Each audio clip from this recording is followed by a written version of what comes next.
प्रबुद्धजनों की सभा हुई जी। बदलाव को लेकर के कोशिश होगी कि यहाँ के लोगों को जनसुराज से जोड़ा जाए। यहाँ जो लोग आए, सभा जो किए, तो पहली सभा का एक्सपीरियंस बताइए। आपने सभा को देखा शुरू से, आपको भी धन्यवाद कि आप भी समय पर आए। आपने शुरू से देखा समाज के हर वर्ग से लोग हमारे यहाँ मौजूद थे, वो चाहे वकील समाज हो, व्यापारी संघ के लोग हों, जो व्यापार के लिए संगठनें बनी हैं जैसे चैम्बर ऑफ कॉमर्स हो, ईबिया हो, सभी संगठनों के लोग हमारे पास थे। सब ने अपनी बात खुल कर रखी, कोई पार्टी में बंद कर बात नहीं कर रहा था। तो बहुत ओपन एक्सपीरियंस रहा मेरा, और ऐसी सभाएं होनी चाहिए। इन सभाओं में लोग दल से ऊपर उठकर बात करते हैं, खुलकर बात करते हैं। मुझे बहुत प्यार मिला, बहुत समर्थन मिला, आपने देखा ही, पूरे शहर से लोग आए थे। और मुझे लगता है कि ये पहली सभा ने मुझे इतना मजबूत तो कर ही दिया है कि आप ये मान के चलिए कि संभावित प्रत्याशी बनेगा। क्या लगता है इन लोगों के आने से आपकी संभावनाएं कंफर्मेशन की तरफ तब्दील हो सकती है पार्टी की तरफ से? ये तो ईश्वर जाने कंफर्म होगी कि नहीं, लेकिन आपने देखा कि प्यार तो मिल रहा है। लोग चाहते हैं कि बदलाव करे और कोई युवा करे, तो उसमें मैं फिट बैठता हूँ। तो ये चाहते हैं कि मैं इनको लीड करूँ। जनसुराज की बदलाव सभा में आए हैं, प्रबुद्धजनों की एक सभा रखी गई थी अमृत बंधुल की तरफ से। बदलाव को लेकर के आपकी क्या सोच है? देखिए, इनकी परिचर्चा का मुख्य उद्देश्य बौद्धिक चर्चा करना था। एक अच्छी शुरुआत है। विभिन्न राजनीतिक पार्टियां बौद्धिक परिचर्चा नहीं करती हैं, वो वोट लेती हैं, समाज से कट जाती है। वोट लेने के पहले पाँव भी पकड़ती है। उसके बाद वो लोग जो छोटे छोटे वोटर हैं, जो आम लोग हैं, वो भी ठगे हुए महसूस करते हैं। तो बौद्धिक वर्ग का समझिए उनको कितना हानि होते हैं। सभा में आपने एक आदमी का सुना होगा, उन्होंने 20-25 सालों से उन्होंने वोट नहीं दिया, गणमान्य लोग थे।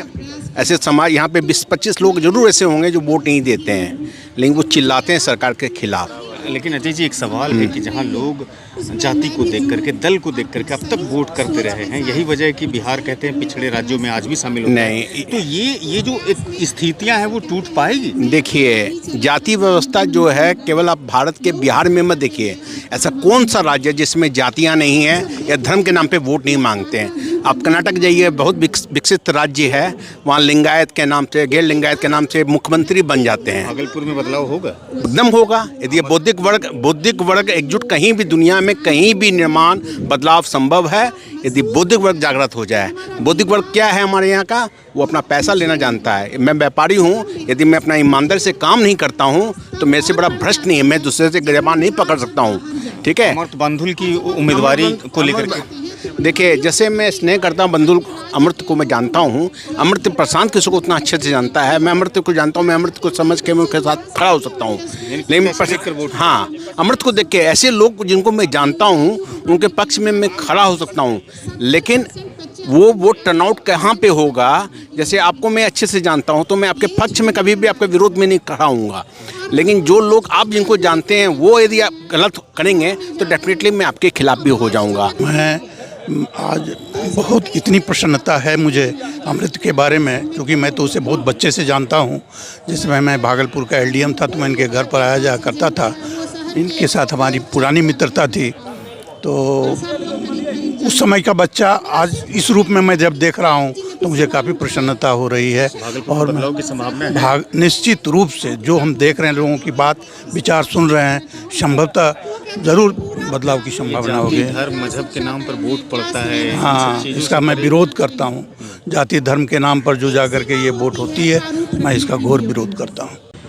सर, अमृत बंधुल की तरफ से आज प्रबुद्धजनों की एक सभा रखी गई थी और सभा में जैसा बैनर लगा है कि बदलाव, तो भागलपुर के लिए बदलाव अमृत की उम्मीदवारी से कितना संभव हो पाएगा? पहली बात तो यह है कि अमृत को शुभकामनाएं देते हैं कि वो उम्मीदवार बने, लेकिन दूसरी बात यह है कि आपको ये बताना होगा कि बदलाव कैसा होगा। अगर उसका एक संभावित प्रारूप आपके पास नहीं है तो फिर एक मुश्किल होती है जनता को बताना या बोलना या कहना कि इस तरह का हमारा समाज होगा। और अभी तक हम जितना देखे हैं उसमें मतलब लिखित रूप से कुछ मिलता नहीं है। प्रशांत जी जो बोल देते हैं वही कानून और वही नियम होता है। तो विचार जो है वो किसी एक व्यक्ति का नहीं होना चाहिए। विचार के प्रति हम सब लोग प्रतिबद्ध हैं, लेकिन भागलपुर कैसा होगा, शिक्षा कैसी होगी, चिकित्सा कैसी होगी, ये समाज का तंत्र कैसा होगा, राजनीतिक तंत्र कैसा होगा, ये आपको बताना होगा, लिखित रूप से जनता के सामने रखना होगा। तो अमर्त का विजन और जनसुराज पार्टी के प्रशांत किशोर का विजन, प्रशांत किशोर जी पर सवाल भी खड़े हो जाते हैं कभी कभी। आप प्रबुद्ध लोग, नहीं, सवाल तो खड़ा होगा ही। समाज में है तो ऐसा थोड़े कोई मरा हुआ समाज थोड़े। प्रशांत जी पर भी सवाल होगा और जो उम्मीदवार होगा उस पर भी सवाल होगा कि आप बताइए कि भागलपुर को कैसे ठीक करेंगे आप। अगर बाढ़ है, सुखाड़ है, तकलीफ है, नाला नहीं है, ये नहीं, तो आपको तो बताना होगा ही। खास करके भागलपुर के साथ साथ पूरे बिहार में एक जनस्वराज पार्टी का एक जो है बहुत अच्छा माहौल बन रहा है और ख़ास करके युवाओं में एक लहर सी तो है, एक उम्मीद सी तो बढ़ी है कि परिवर्तन तो होना चाहिए। ये हर बिहारियों का एक जो है अरमान है और अमृत के साथ हर तरीके से हम लोग तैयार हैं। और भागलपुर में संभव है। और भागलपुर की जनता को अभी ये सोचना होगा क्योंकि ये सदियों से ये देख रहा है और भागलपुर जिस तरीके से पूरे बिहार में जिस तरीके से जिस ऊंचाई पे इसको रहना चाहिए था उस अभी बहुत नीचा है, बहुत पिछड़ा है। अमृत बंधुल जी को हमारी ओर से बहुत बहुत धन्यवाद है।